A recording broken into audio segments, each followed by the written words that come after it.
بسم الله الرحمن الرحيم. الحمد لله رب العالمين، والعاقبة للمتقين، والصلاة والسلام على خير خلقه محمد وآله وأصحابه أجمعين۔ آج زاد الطالبین میں ہمارا 302 نمبر سبق ہے، جس میں ہم حدیث نمبر 296 کا ترجمہ، لغوی و صرفی تحقیق اور تشریح پڑھیں گے،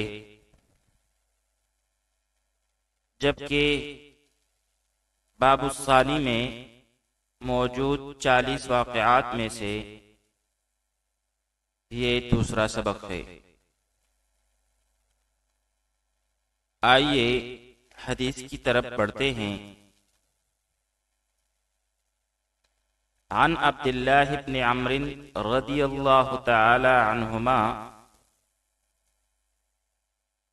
عبداللہ ابن عمر رضی اللہ تعالی عنہما سے روایت ہے، قال، انہوں نے فرمایا، رجعنا، ہم واپس آئے، رجعنا جمع متکلم کا صیغہ ہے، باب ضرب یضرب سے، رجع یرجع رجوعا ومرجعا، بمعنی پلٹنا، واپس آنا۔ سورۃ الاعراف آیت نمبر 150 میں ارشاد باری تعالی ہے، وَلَمَّا رَجَعَ مُوسَىٰ إِلَىٰ قَوْمِهِ۔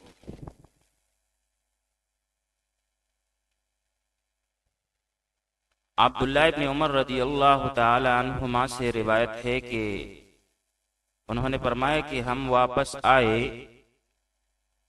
مع رسول اللہ صلی اللہ علیہ وآلہ وسلم، اللہ کے پیغمبر صلی اللہ علیہ وآلہ وسلم کے ساتھ،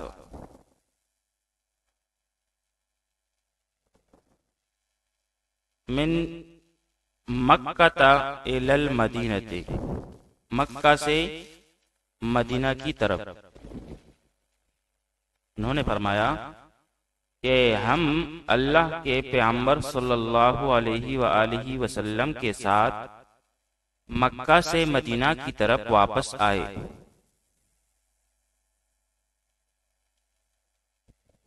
نبی کریم صلی اللہ علیہ وآلہ وسلم اور صحابہ کرام رضی اللہ تعالی عنہم کی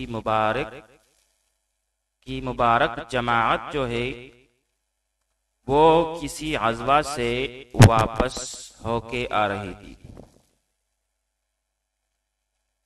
تو ہوا کچھ یوں کہ راستہ میں عصر کی نماز کا وقت ہو گیا،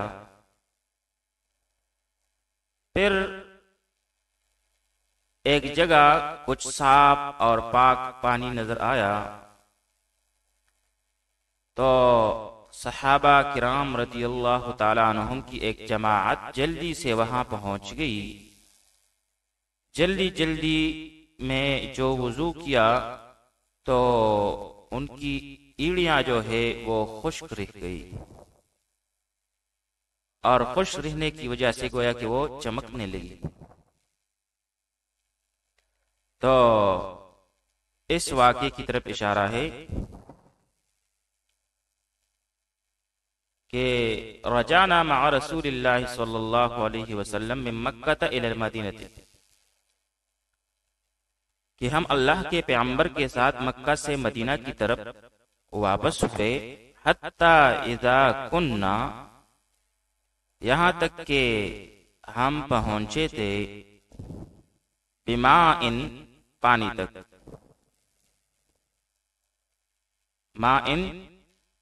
بماء، پانی تک۔ مائن کا معنی ہے ماں کہتے ہیں پانی کو، اور اس کی جماعت ہے میاہ۔ بالطریق، راستے میں، طریق کہتے ہیں راستے کو، اور جمع اس کی ہے طرق۔ حتی اذا کننا بماء بالطریق، یہاں تک کہ ہم پہنچے تھے پانی تک راستے میں، تو کیا ہوا؟ تعجل قوم، تعجل قوم، جلدی کی کچھ لوگوں نے۔ تعجل باب تفاعل سے ہے، تعجل فی الامر، جلدی کرنا۔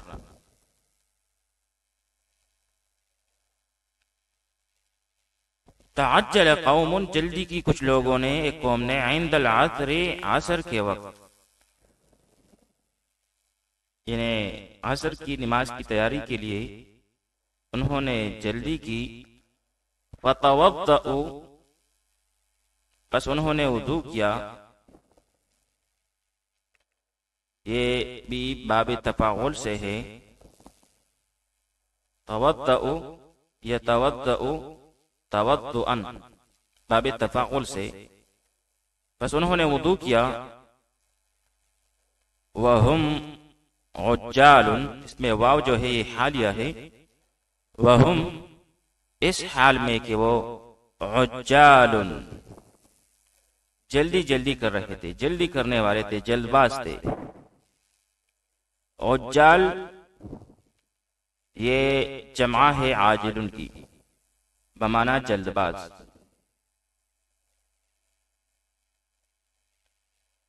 باب سمع یسمعو سے، عاجل یعجل عجلا، بمعنی جلدی کرنا۔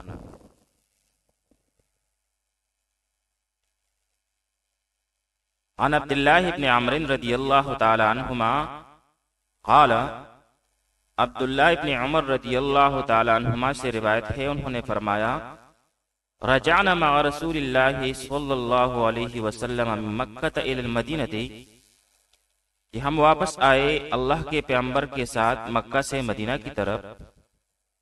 حتی اذا کننا بماء بالطریق، یہاں تک کہ ہم پہنچے تھے پانی تک ایک راستے میں۔ تعجل قوم، جلدی کی کچھ لوگوں نے، عند العصر، عصر کے وقت۔ فتوضؤ، بس انہوں نے وضو کیا۔ وہم عجال، اس حال میں کہ وہ جلد باز تھے، جلدی جلدی کر رہے تھے۔ فانتہینا الیہم، بس ہم ان کے پاس پہنچے۔ فانتہینا، انتہا ینتہی انتہاء، فانتہینا الی موضع، اس کا معنی ہے پہنچنا۔ فانتہینا الیہم، پس ہم ان کے پاس پہنچے۔ وَأَعْقَابُهُمْ، اور ان کی ایڑیاں، تلوح، خشک تھی، چمک رہی تھی۔ اعقاب یہ جمع ہے عاقبن کی، بمعنی ایڑی، اور اس کے دوسرے معنی ہے بیٹا، پوتا۔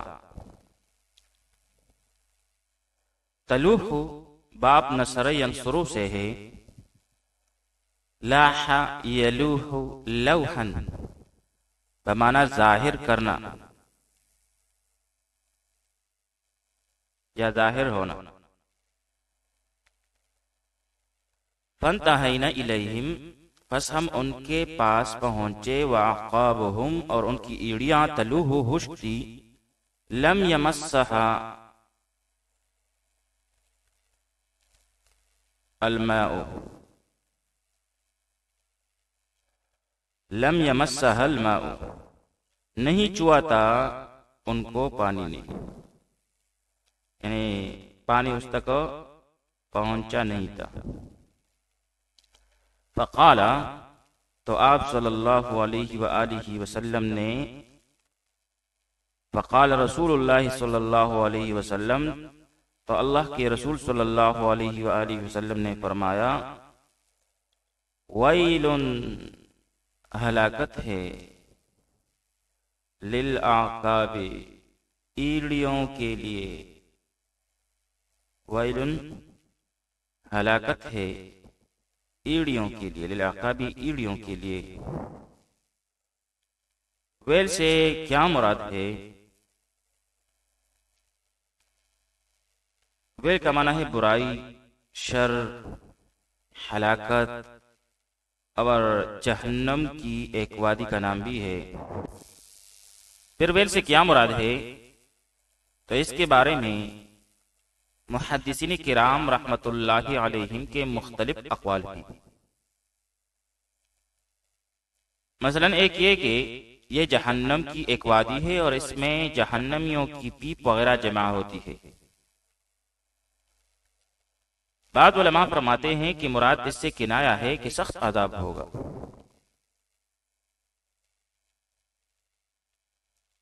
ویل للعقاب ہلاکت ہے ایڑیوں کے لیے، مطلب ہے ایڑیوں والوں کے لیے۔ عقاب سے مراد اہل العقاب ہے، مطلب یہ کہ ہلاکت ہے ان لوگوں کے لیے جن کی ایڑیاں وضو میں خشک رہ گئی ہو۔ ویل للعقاب ہلاکت ہے ایڑیوں کے لیے، مطلب ایڑیوں والوں کے لیے، من النار جہنم کی آگ سے۔ پھر فرمایا اسبغ الوضوء، پورا کرو وضو تاکہ تم آگ سے بچ جاؤ۔ اسبغو باب افعال سے ہے، اسبغ یسبغ اسباغا، اکرم یکرم اکراما کی طرح، افعل یفعل افعالا، اسبغ یسبغ اسباغا بمعنی کامل کرنا، پورا کرنا۔ اسبغ الوضوء، اس ایک جملہ میں نبی کریم صلی اللہ علیہ وآلہ وسلم نے وضو کے فرائض، سنن، مستحبات اور آداب سب کچھ کی رعایت کرنے کا حکم فرمایا ہے۔ اور پھر اس حدیث سے بھی علماء کرام استدلال فرماتے ہیں کہ وضو میں پاؤں کا دھونا فرض ہے، اور یہ امت کا متفقہ فیصلہ ہے۔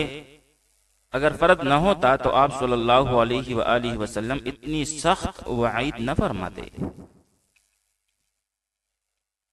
محدثین کرام رحمت اللہ علیہم فرماتے ہیں کہ پاؤں دھونے والی روایات تواتر تک پہنچ چکی ہے، جس کا انکار نہیں کیا جا سکتا۔ ہاں اگر موزہ پہنے ہوئے ہوں تو اب پاؤں پر شرائط کے ساتھ مسح کیا جاتا ہے۔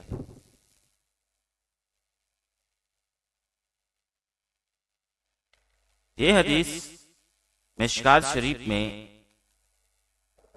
باب السنن الوضو سے لی گئی ہے، اور اس کے راوی حضرت عبداللہ ابن عمر ہے۔ آپ کا نام عبداللہ اور کنیت ابو محمد اور عبد الرحمن ہے۔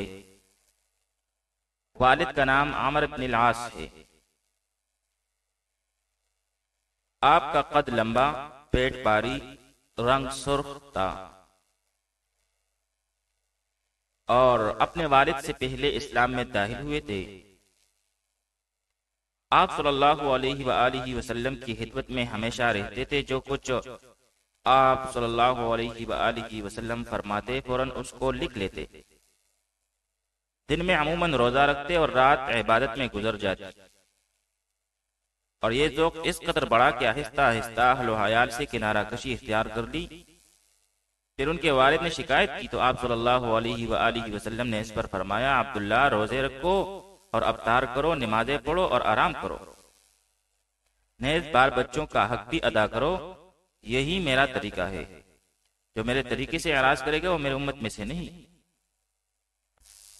آپ کی وفات 65 ہجری میں ہوئی اور آپ کو گھر ہی میں دفن کر دیا گیا، کیونکہ اس زمانے میں مروان بن الحکم اور حضرت عبداللہ بن زبیر رضی اللہ تعالیٰ عنہ کی فوجوں میں جنگ ہو رہی تھی، اور آپ کی جنازہ کو قبرستان تک لے جانا مشکل تھا۔ آپ سے روایات کی مقدار 700 ہے۔ بخاری اور مسلم میں 17 مشترک ہیں۔ 8 بخاری میں اور 2 مسلم میں متفرق ہیں۔ وصلی اللہ تعالی علی خیر خلقہ محمد وآلہ واصحابہ اجمعین۔